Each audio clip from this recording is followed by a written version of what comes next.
السلام عليكم الزلفلاون، اهلا وسهلا ومرحبا بكم محبين وانصار شبيبه القبائل.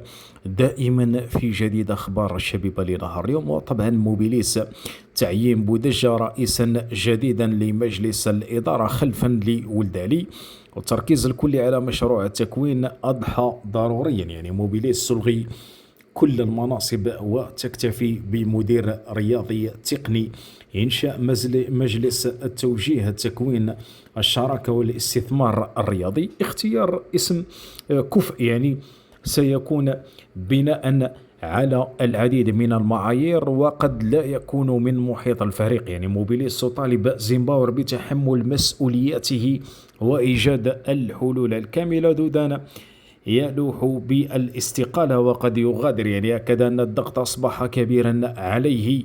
وطبعا التحضيرات للأهلي تنطلق والشبيبة في حاجة إلى معجزة إلى التأهل. يعني معجزة اللي محال راح نشوفوها. يعني الفوز أمام منتخب مصر سيكون مفيدا معنويا لا غير، برك فقط هذا ما كان حسب المعطيات يعني الحالية ونوعية اللاعبين، يعني ما فيهاش، لكن كل شيء سيكون ممكن طبعا بتعداد متوسط أيضا كاد يخطف اللقب الموسم الماضي. فأين الخلل؟ يعني الخلل هل هو في زيمباور، هل هو في الإدارة، هل هو في اللاعبين يعني أو الميركاتو اللي داروه؟ طبعا الكل يتساءل عن خلل شبيبة القبائل. لكم الحكم في التعليقات ولايك على هذا الفيديو.